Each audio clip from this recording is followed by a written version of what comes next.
बिस्मिल्लाहिर्रहमानिर्रहीम अस्सलाम वालेकुम। इंशाल्लाह मेरे सब बहन भाई अल्लाह के फजल करम से बिल्कुल ठीक ठाक होंगे। अल्लाह ताला आप सबको हमेशा खुश रखे।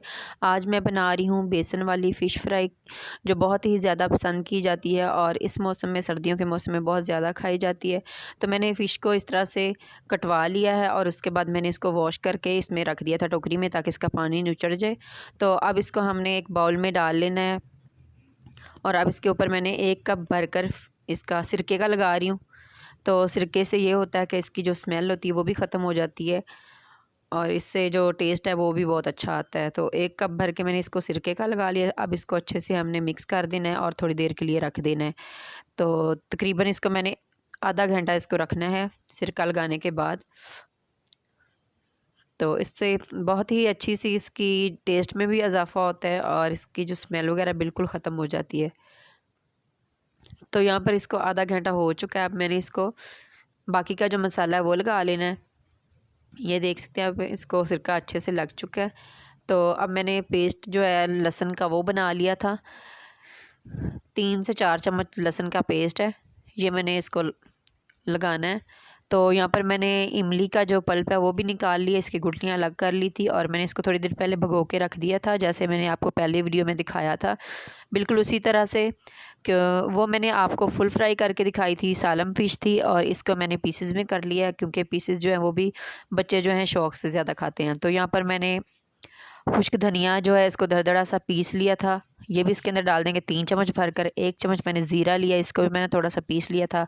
और यहाँ पर 1 चम्मच ही मैंने लिया है गरम मसाला और 1 चम्मच लिया है अजवाइन का। यहाँ पर 1 चम्मच अजवाइन जो है वो भी इसके अंदर डाल देते हैं। इन सारी चीज़ों को मैंने बहुत ज़्यादा नहीं पीसा। तो यहाँ पर 1 चम्मच भरकर मैंने लिया है धड़ा मिर्च का, इसके साथ भी बहुत ही अच्छा सा फ्लेवर आता है, ये आप लाज़मी डाला करें फ़िश में। अजवाइन और जो खुश्क धनिया ये आपने लाज़मी डालनी होती है। यहाँ पर मैंने सुरख मिर्च के 2 चम्मच भरकर डाले हैं। तो 3 चम्मच मैंने 3 किलो फ़िश है हमारी, इसलिए इसके अंदर मैंने 2 चम्मच भरकर सुरख मिर्च के डाले हैं, क्योंकि इसके अंदर हमने धड़ा मिर्च भी डाली है, इसलिए ज़्यादा नहीं डालेंगे। तो 2 चम्मच ही मैंने इस नमक डाल दिया है। तो नमक पहले भी लगाया होता है फ़िश को, जब धोनी हो हम लेके आते हैं बाज़ार से तो वो लगा देते हैं फ़िश को नमक। तो यहाँ पर 1 चम्मच भरकर मैंने हल्दी का डाल दिया है।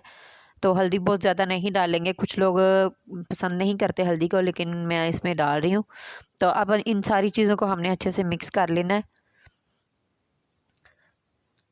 तो मिक्स करने के बाद इसको हमने फ्रिज में रख देना है 4 से 5 घंटे के लिए। लाजमी आप फ़िश को रखा करें मसाला लगाने के बाद, नहीं तो कुछ लोग तो ओवरनाइट के लिए रख देते हैं, पूरी रात के लिए इसको मसाला लगा के। उससे ज़्यादा अच्छा इसका जो टेस्ट होता है फ़िश का बढ़ जाता है और मसाला अच्छे से फ़िश में मिक्स हो जाता है। तो अब इसको हमने 4 से 5 घंटे फ़िश रख देना है। तो 4-5 घंटे के बाद फिर मैं आपको दिखाऊंगी। तो यहाँ पर 4 से 5 घंटे हो चुके हैं इसको। तो अब मैंने बेसन को छान कर रखा हुआ था, यहाँ पर मैंने 2 कप बेसन लिया है। तो अब इसको मैंने इसके अंदर ही डाल दिया है, इसको अच्छे से मिक्स कर देंगे, क्योंकि इसके अंदर भी थोड़ा थोड़ा पानी सा है, जो हमने सिरका लगाया था उसका पानी भी है और फ़िश का जो पानी है वो भी इसके अंदर ही है। तो इसलिए मैं इसके अंदर ही बेसन को डाल के अच्छे से मिक्स कर लिया मैंने। तो आप यहाँ पे देख सकते हैं फ़िश माशाल्लाह बहुत अच्छे से बेसन में अच्छी से लपेट लिया हमने फ़िश को। तो अब हमने घी को गर्म कर लिया और इस तरह से हमने पीसेस उठाने हैं और फ़िश के अंदर डालते जाने हैं। तो घी जो है, आप जब फ़िश डालते हैं तो आपका घी जो है सही गर्म होना चाहिए, जिस तरह से हम पकौड़े के लिए घी गर्म करते हैं, ऑयल गर्म करते हैं, उस तरह से। तो उसके बाद आपने जो आंच है इसकी वो स्लो कर देनी होती है। तो क्योंकि तेज़ आंच पे अगर आप पकाएंगे तो फ़िश ऊपर से जल जाएगी और अच्छे से फ्राई नहीं होगी, अंदर तक नहीं पकेगी। तो हमारी जो फ़िश है अंदर तक पकनी चाहिए।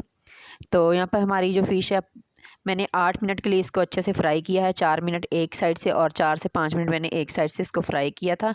तो इसको अच्छे से हमने फ्राई कर लिया। अब आप इसको निकाल लेंगे। ये देख सकते हैं आप, दोनों साइडों से माशाल्लाह बहुत अच्छी सी फ्राई हो चुकी है। तो मैंने इसको दरमियानी आंच पे पकाया, इसका बहुत ही प्यारा सा सुनहरा सा कलर आ चुका है। इसी तरह का हमें कलर चाहिए होता है। तो इसको तेज़ आंच पे अगर पकाते तो फिर ये जल जानी थी, तो हमें ये वाला कलर नहीं मिलना था। तो अब इसको हमने निकाल लेना है। इस तरह से मैं आपको करके दिखा रही हूँ कि इसके अंदर बिल्कुल पानी नहीं है, पानी बिल्कुल खुश्क हो चुका है। अगर इसके अंदर पानी होता तो इसके ऊपर से छींटे निकलनी थी। तो इसका पानी बिल्कुल अच्छे से खुश्क हो चुका है। अब इसको मैं निकाल लेती हूँ। तो तो इस तरह से हमने किसी छलनी में पहले रखना ताकि इसका जो एक्स्ट्रा ऑयल है वो निकल जाए। फिर हम इसको जिस डिश में हमने निकाल के फ़िश रखनी होती है उसमें रखेंगे। तो इस तरह से सारी फ़िश हमने निकाल लेनी है। बाकी की जो फ़िश है उसको भी हमने इसी तरह फ्राई कर लेना है। मेरा गला जो है ना ख़राब है, अभी उस दिन के बाद अभी तक मेरा गला सही नहीं हुआ, तो इसलिए मेरी आवाज़ आपको चेंज लग रही होगी। तो इसलिए मैंने कल भी वीडियो नहीं भेजी थी। तो इंशाल्लाह आपको आज की वीडियो भी बहुत पसंद आई होगी। सब बहन भाइयों को अल्लाह ताला आप सबको हमेशा खुश रखे। आप भी घर वालों को फ़िश बना के खिलाएं और दुआएं समेटें। अल्लाह ताला आप सबको हमेशा खुश रखे। अल्लाह हाफ़िज़।